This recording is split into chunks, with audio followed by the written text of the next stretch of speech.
자, 오늘은 우리 요나서 3장의 말씀을 함께 나누도록 하겠습니다.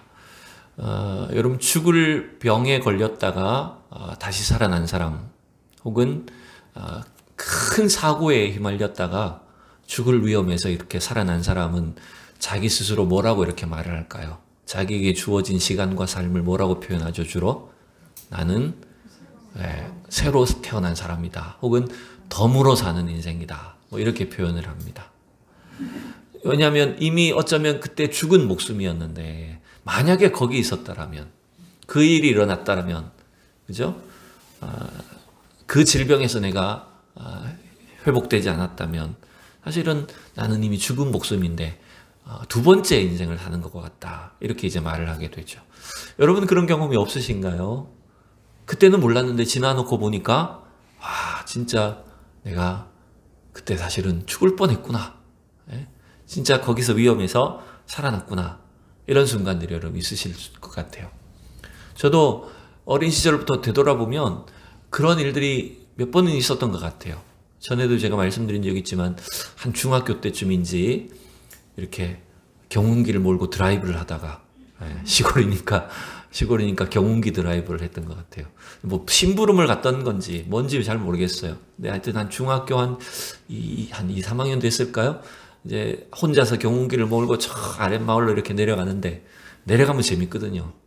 좀 속도를 내가지고 이렇게 쫙 내려가는데, 경운기가 생각보다 위험합니다. 이게 방향타가 오르막일 때와 내리막일 때 방향타가 반대예요.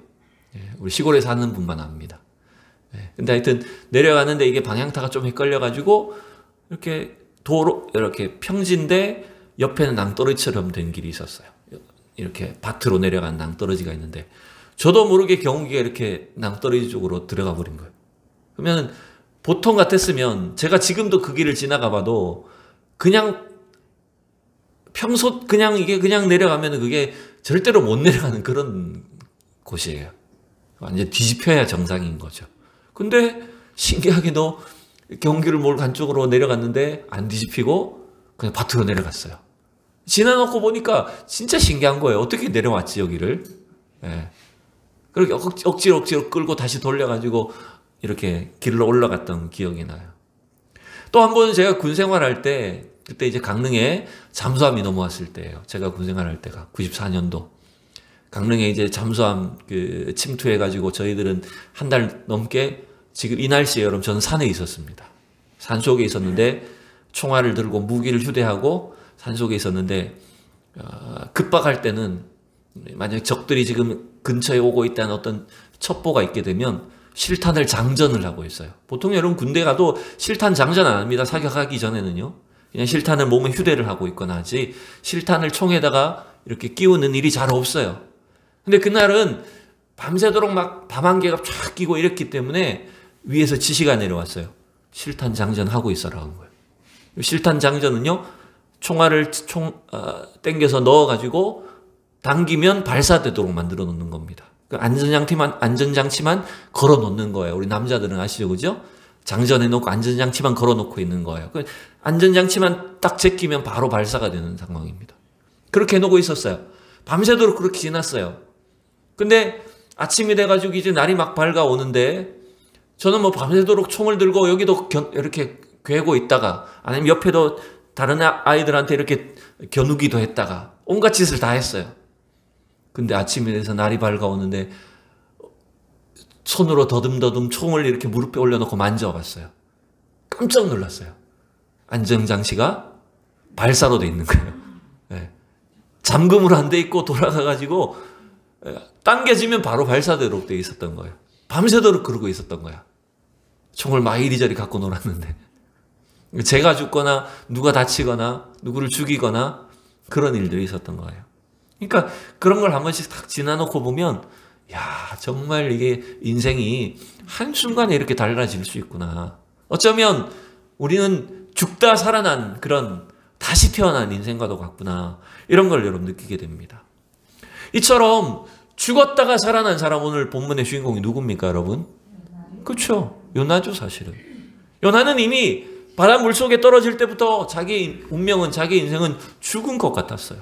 죽었다고 생각을 했었어요. 근데 하나님 물고기를 준비하셔가지고 요나를 삼키게 하시고 또 그 물고기가 요나를 육지에 토해내게 하셨잖아요. 그게 지난주에 우리가 봤던 2장 10절의 말씀이죠. 자, 2장 10절 한번 보실까요? 여호와께서 그 물고기에게 말씀하시매 요나를 육지에 토하니라. 이 물고기가 이 소화불량에 걸려가지고 속이 엄청 불편했을 거예요. 3일 동안. 소화가 안 되니까.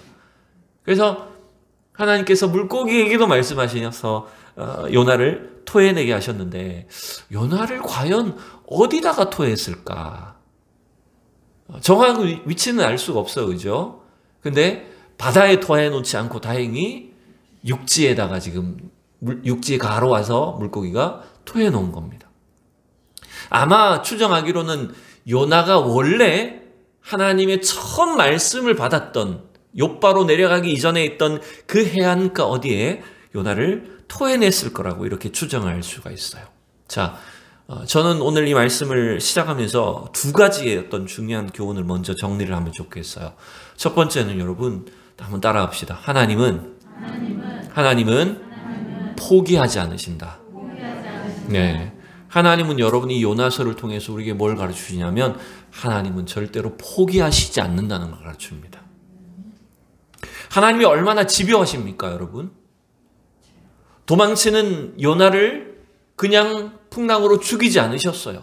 그냥 버리지 않으셨어요.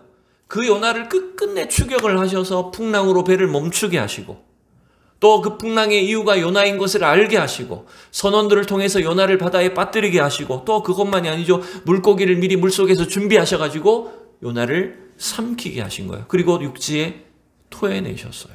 여러분 이건 전부 다 하나님의 집요한 사랑이에요. 여러분. 하나님은 요나만 집요하게 추적하지 않으십니다.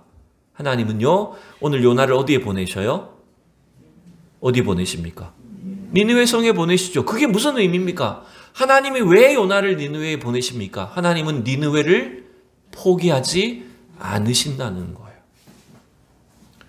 요나나 이스라엘 백성의 입장에서는 저 이방 민족, 악하고 우리의 대적이 되는 이방 민족을 왜 하나님께서 이 말씀을 전하게 하실까? 도무지 이해가 되진 않지만 하나님은 뭔가 하나님께서 선택하신 사람들을 하나님께서 택하신 이 성읍을 절대로 버리지 않으시고 포기하지 않으신다라고 하는 걸 보여주고 있어요.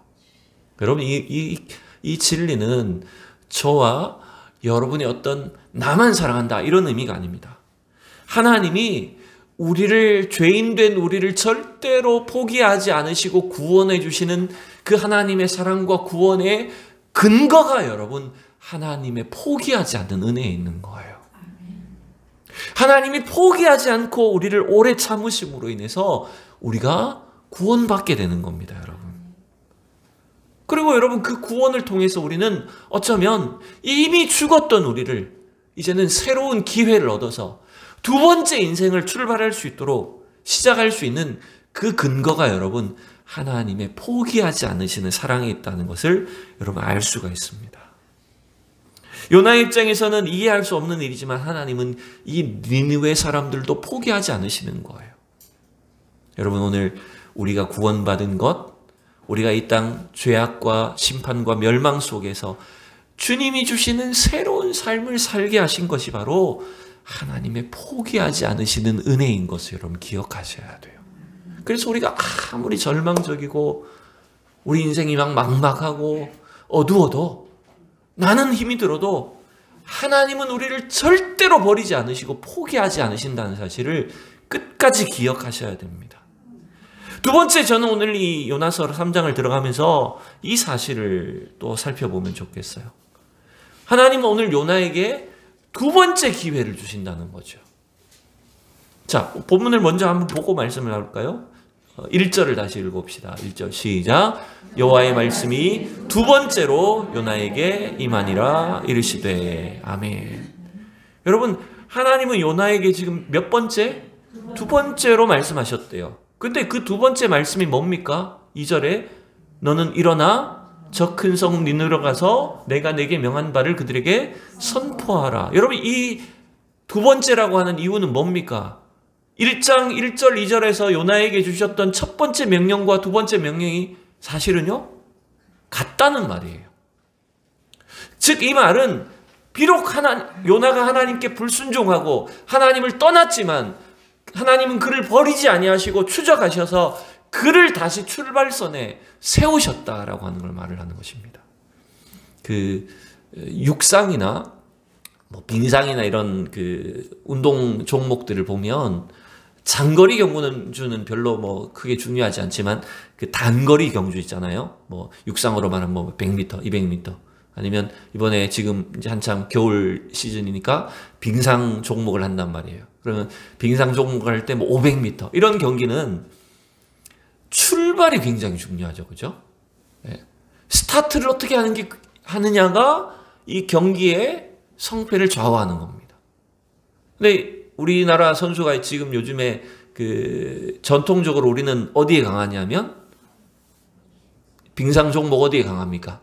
대한민국은 네, 쇼트트랙이라고 해서 아주 좁은 작은 트랙을 이 키도 작고 몸집도 작지만 굉장히 날렵하게 도는 그 종목이 우리나라가 전통 세계적으로 가장 강한 국가죠. 근데 여러분 이번에 그 쇼트트랙이 아니라 뭡니까? 빙속이라 그래서 그 유럽 선수들이 강한 그 종목에 우리 이름도 잊어버렸네. 뭐였더라? 김민선인가? 예, 네, 하여튼 여자 선수. 이 김민선 선수가 3번 연속 지금 금메달을 땄어요. 500m에서.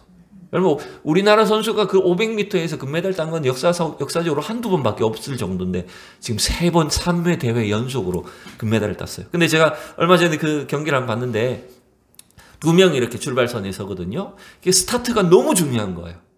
근데 만약에 조금이라도 먼저 이렇게 동작을 하거나 움직이면 바로 심판이 어떻게 할까요?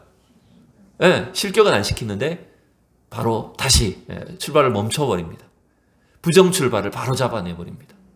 그 김민선 선수가 부정 출발을 해버렸어요. 그래서 두 번째 이제 기회가 주어졌어요. 그럼 여러분 첫 번째 여러분 이 부정 출발하게 되면 사실 마음이 굉장히 위축되거든요. 한 번 앞에 실수를 했기 때문에 두 번째 실수하면 실격이 될 수가 있어요. 굉장히 위축되는 상황이었는데 제가 보기에도 약간 늦은 것 같았어요. 두 번째 출발은. 근데 여러분 놀랍게도 이 선수가 추월을 해가지고 500m에서 3번 연속으로 금메달을 따버린 거였어요. 그러니까 여러분 이 스타트라고 하는 게 이와 같이 중요해요.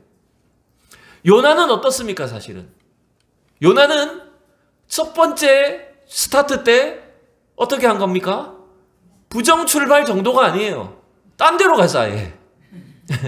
부정 출발이면 자기가 먼저 뭐 이렇게 움직였다면 모르겠는데 요나는 아예 엉뚱한 곳으로 전혀 트랙이 아닌 곳으로 아예 가버렸어요. 이거는 여러분 사실은 기회가 주어지지 않을 만큼의 엄청난 잘못을 해버린 겁니다.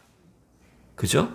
근데 여러분 하나님은 이러한 요나를 다시 불러 세우셔서 오늘 다시 출발점에 재출발할 수 있도록 기회를 주셨다라고 하는 거예요.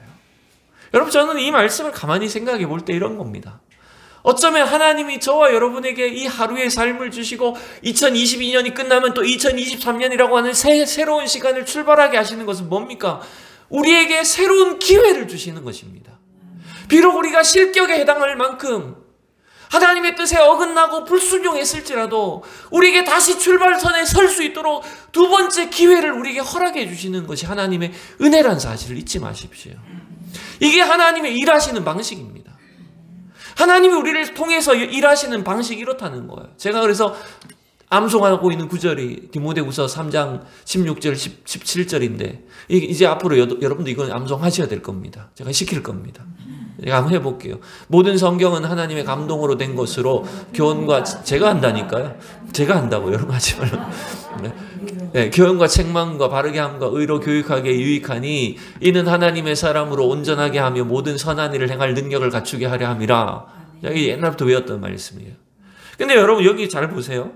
하나님이 우리에게 하나님의 말씀을 주셔서 일을 하실 때 이 성경 말씀의 진리를 통해서 우리를 4가지 방식으로 역사하잖아요. 4가지 방식으로 우리에게 일을 하시잖아요. 여기 제가 색깔로 칠해놓은 거 4가지가 있죠. 뭡니까? 교훈과 책망과 바르게 함과 의로 교육한다. 이 4가지 방식이에요. 여러분 그런데 가만히 보세요.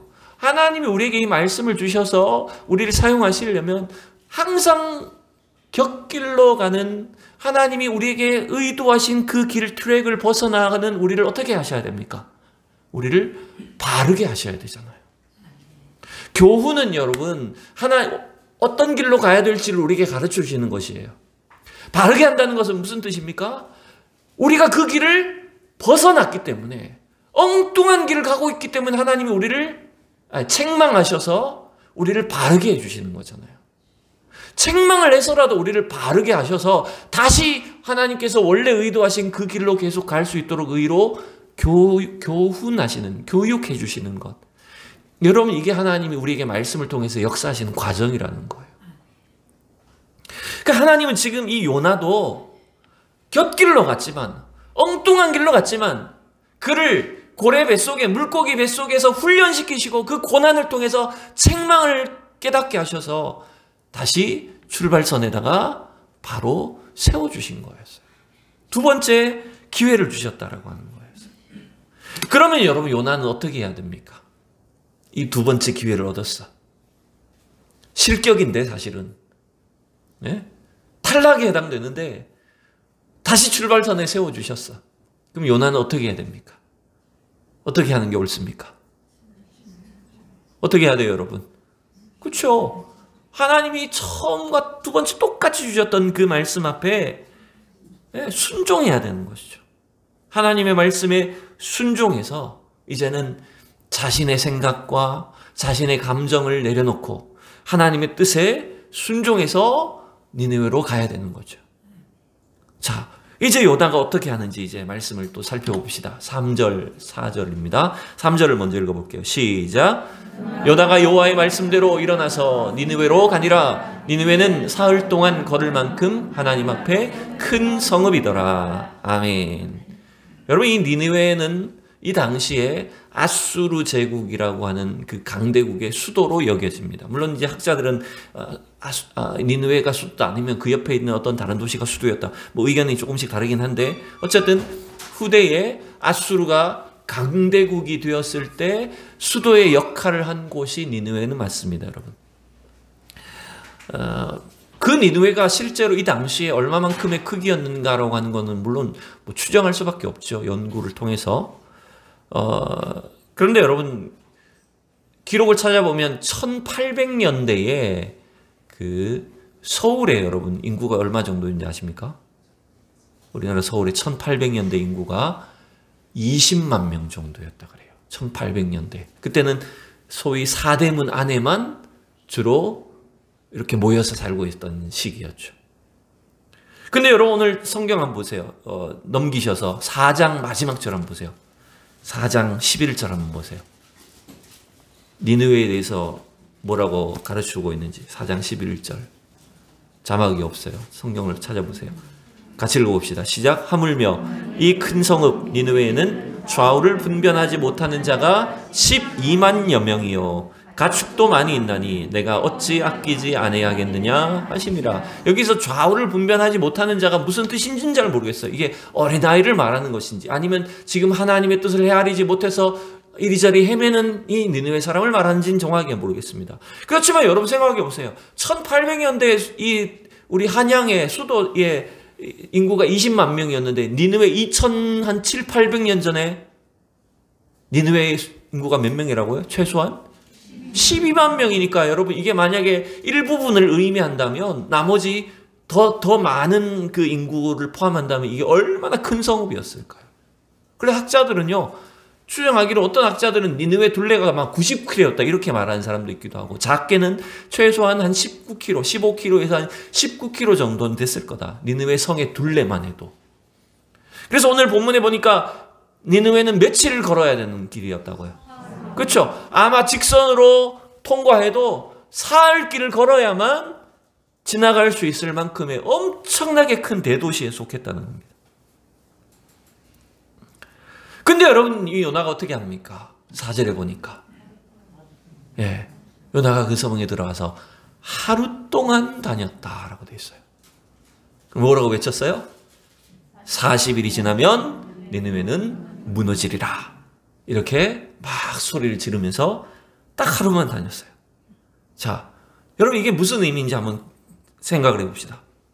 제가 봤을 때 한 두 가지로 추론해 볼 수 있을 것 같아요. 요나가 하루 동안 다녔다. 그러면서 40일 후에 니느웨가 무너질 거라고 선포했다는 거예요. 자, 우선요.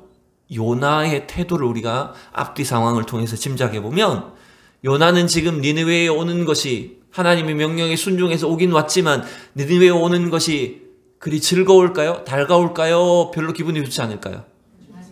별로 안 좋아하는 것 같아요. 그죠? 왜냐하면 4장 넘어가 보면 그게 나와요. 니느웨 사람들이 막 회개하니까 요나가 하나님 앞에 어떻게 해요? 짜증을 막 냅니다. 이럴 거면 왜 나를 부르셨습니까? 짜증을 낸 거예요. 그걸 보면 요나가 지금 니느웨에 와서 하나님의 말씀을 선포하긴 하지만 이게 뭔가 자발적이고 니느웨 사람들을 정말 회개시키고 구원시키고 싶어서가 아니라 하나님이 명령하셨으니까 그냥 좀 억지로 한 것처럼 보인다는 거예요. 그러니 여러분 요나가 하루만 다녔다라고 하는 것은 무슨 의미입니까?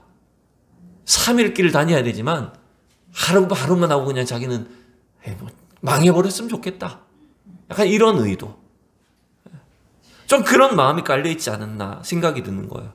여러분 왜 그렇죠? 네. 요나의 입장에서는 이 니느웨는 원수나라니까요. 좋아하는 감정이 아직도 없어요. 정말 이 선교사가 이 선교지에 대한 니느웨 사람들에 대한 그런 간절한 마음이 있다면 3일 길을 다녀야 되는 도시를 최소한 한 달 동안 다니지 않겠습니까? 그죠? 하나님이 명령하시지 않아도 한 달을 골목골목을 다 훑으면서 이렇게 하나님의 말씀을 전하지 않았을까요? 근데 요나는 그냥 어쩌면 망했으면 좋겠다는 그런 마음을 갖고 있었는지 그냥 심판만을 선포하고 맙니다. 회개하라는 말도 하지 않아요. 하나님 앞에 회개라 말도 하지 않고 그냥 심판만을 선포해버렸어요. 좀 이게 우리가 요나의 지금 이 마음 상태를 어느 정도 알 수가 있는 거예요. 근데 또 한편으로 여러분 그런 마음도 있었겠지만 또 하나 짐작해 볼 수 있는 게 있어요. 그건 뭐냐면 이 니느웨 사람들이 요나의 메시지에 보여준 반응 때문에 어쩌면 요나는 하루밖에 하지 않았을까라고 생각도 드는 겁니다. 왜냐? 4절, 5절 보면 5절, 6절을 보면 이렇게 되어 있어요. 자, 5절, 6절 두 절을 한번 읽어봅시다. 마지막으로 시작. 니느웨 사람들이 하나님을 믿고 금식을 선포하고 높고 낮은 자를 막론하고 굵은 베옷을 입은지라. 그 일이 니느웨 왕에게 들림에 왕이 보좌에서 일어나 왕복을 벗고 굵은 베옷을 입고 제 위에 앉으니라. 아멘. 여러분 이 니느웨 사람들이 요나의 메시지에 어떻게 반응했어요? 그냥 요나는 별로 관심도 없어. 니느웨 사람들이 죽든지 살든지 별로 마음도 없었어. 근데 하루 동안 다니면서 40일 후에 니느웨는 망한다. 딱 이 4마디, 한글로는 4마디, 성경 원어로는 5마디. 딱 이것만 외쳤는데 그 말을 들은 니느웨 사람들이 어떻게 반응했어요? 왜? 하나님의 그 말씀을 믿었어요. 그리고 금식을 선포하고 높은 자로부터 낮은 자까지 전부 다 회개하기 시작하는 거예요. 심지어는 왕도 니느웨 왕에게 그 말이 귀에 들어갔는데 직접 들은 것도 아니란 말이에요. 백성들로부터 소문으로 들었는데 신하들로부터 소문으로 들었는데 왕마저도 금식을 선포하고 왕복을 벗고 베옷을 입고 흙을 뒤집어 쓰고 회개 운동에 동참한 거였어요. 여러분 어쩌면요 요나가 3일 다닐 필요가 없었다는 거예요. 하루만 했는데도 이 니느웨 사람들이 놀라운 회개 운동을 일으키고 반응을 보여줬다는 거예요. 여러분 이거 엄청난 역사가 일어난 겁니다. 물론 이 니느웨 사람들의 믿음이 그들의 회개가 어떤 것이냐에 대해서는 의견이 분분할 수가 있어요. 근데 여러분 적어도 이 니느웨의 변화는 니느웨 사람들의 회개 운동과 부흥은 적어도 요나의 열심보다는 누가 하신 일입니까? 하나님이 하신 일이라는 거예요. 하나님이 요나를 사용하셔서 하신 일이긴 하지만 하나님은 미리 요나가 가기 전에 니느웨 사람들의 마음을 준비해 놓고 계셨던 거였어요. 요나는 그저 말 한마디만 던졌을 뿐인데 니느웨 사람들은 그 말에 회개로 반응하고 주님 앞에 참여하고 부흥운동이 일어나게 됐다는 거였어요. 여러분, 이 사실 우리는 주목해야 돼요. 어쩌면요, 요나는 3일 걸을 필요도 없었다는 거예요. 하나님이 이 일들을 준비하고 계셨다는 거예요. 여러분, 우리의 삶도 마찬가지입니다. 하나님 우리를 사용하십니다. 우리를 통해서 하나님 일을 하기를 원하십니다. 그런데 여러분, 그 일이 내가 내 힘으로 하는 일이 아니라 하나님의 힘으로 하는 일이 되기를 원하세요. 하나님이 우리를 사용하시지만 하나님이 미리 모든 것들을 준비해 놓으셔서 우리가 주님의 뜻에 순종하기만 하면 하나님의 역사가 일어나도록, 주님의 놀라운 구원의 열매가 맺어지도록 주님께서 미리 준비하신다는 거예요. 여러분, 이 사실 우리는 주목해야 됩니다. 저 태국과 미얀마 지역에 흩어져 있는 소수 부족들 가운데는요, 지금도 정부로부터 핍박당하고 산속에 이렇게 막 숨어 사는 부족들이 있어요. 근데 놀랍게도요, 이 태국과 미얀마 그 산속에 사는 소수 부족들 중에는요, 거의 기독교화가 되어 있는 그런 부족들이 꽤 많이 있습니다. 제가 찾아보니까 카렌족, 카친족, 친족, 이런 대표적인 세 종족이 있는데, 이 종족은요, 지금 미얀마 기독교인의 90%가 다 이 종족들 안에 있대요. 지금 막 핍박받는 종족들이에요. 근데 여러분, 이 종족들이 어떻게 해서 이렇게 많은 사람들이 복음을 영접하고 예수를 믿을 수 있게 됐냐면, 그 중에 하나 굉장히 놀라운 일화가 있습니다. 카렌족이라고 하는 종족이 있어요. 여러분, 우리가 가끔 무슨 해외 다큐멘터리나 이런 데 보면 나오는 그런 종족 중에 하나인데, 태국하고 미얀마 이런 데 살고 있어요. 근데 보면 굉장히 특이하죠. 이 카렌족의 여인들의 전통 그 풍습이 뭐냐면, 목이 길어야 예쁜 거예요. 그래서 이 사춘기가 지나면서 아이들 때부터 이게 목에다 자꾸 이렇게 고리를, 링을 넣어갖고 목을 점점 늘리는 겁니다. 목이 기신 분들은 이 나라 가면 돼요. 미인으로. 목이 길어서 슬픈 짐승이여가 아니라 목이 길어서 가장 대접을 받는 미인으로 인정을 받을 수 있어요. 여기가 이제 카렌족이에요. 근데 이 카렌 부족이 복음을 받아들이게 됐을 때 굉장히 놀라운 일이 있었답니다. 그러니까 여기는 이제 원래 인도 쪽에 선교를 하다가 미얀마 쪽으로 들어가서 복음을 전했던 아도니람 저드슨이라고 하는 미국의 유명한 선교사가 주로 미얀마 복음화를 다 이루었어요. 근데 원래는 이 미얀마의 그 큰 부족들한테, 주요한 종족들한테 복음을 전했는데 별로 열매가 없었던 거예요. 그래서 이 소수 부족들을 찾아가서 그들을 만나게 되고 복음을 전하게 됐는데, 놀랍게도 이 카렌족 종족은요, 처음 보는 백인, 머리가 노랗고 피부가 하얀 백인들이 외부에서 들어오는데, 이 백인 선교사를 보자마자 뭐라고 반응했는 줄 아세요? 왜 이제 왔습니까? 이렇게 반응했대요. 낯선 사람 처음 보는 이 외국인인데 배척하지 않고 경계하지 않고 그들의 막 손을 붙잡으면서, 왜 당신들은 이제 왔습니까? 우리가 수천 년을 기다렸습니다. 이렇게 반응했대요. 놀랍게도 이 카렌족의 그 전설 속에는요, 저도 이걸 내용의 기록으로 이제 봤는데 굉장히 놀라운 전설을 갖고 있습니다. 이들의 전설에 의하면 이와께서 한 동산을 만드시고 다나이와 에유라고 하는 남녀를 그곳에 살게 하셨대요. 이름도 비슷하죠. 여호와하고 비슷하죠. 이와께서. 근데 동산에 있는 7가지 열매를 맺는 나무에 그 열매를 다 먹어도 되는데 하나는 먹으면 안 된다, 이렇게 가르쳤대요. 여러분이 복음이 들어가기 전에 이들이 이미 성경과 아주 비슷한 그 창조 신화를, 설화를 갖고 있었던 거예요. 근데 그때 이제 그 열매를 따먹음으로 인해서 이들이 이와로부터 멀어졌다는 거예요. 근데 그때 이와께서 그 자녀들에게 책을 나누어 줬대요. 황금책을 나눠주면서, 이 책이 있으면 너희들은 언제든지 나한테 올 수 있다, 이러면서 책을 나눠줬대요. 근데 이 카렌족은 그만 그 책을 잃어버렸다는 거예요. 자기 조상들이. 그래서 그 형제들이, 그 카렌족의 조상의 형제들이 그 책을 갖고 오기만을, 황금책을 갖고 오기만을 기다리고 있었다는 거예요. 그 책만 오면 우리는 신께 돌아갈 수 있다. 그 신화를 믿고 전설을 믿고 수천 년을 기다려왔던 거예요. 그러니까 여러분, 근데 그 신화 속에 그 동생이 누구냐면 백인이었다는 거예요. 백인이 올 거라고 했다는 거예요. 실제로 백인이 왔어요. 백인 선교사가 책을 갖고 왔어. 성경책을 가지고 왔어. 그러니까 이 사람들은 바로 그 자리에서 즉석에서 다 복음을 영접해 버린 거예요. 그래서 여러분, 이 카렌족을 비롯해서 그 주변 종족들이 놀라운 방식으로 예수를 믿게 되는 일이 일어났어요. 선교 역사 속에 굉장히 특이한 사건 중에 하나입니다.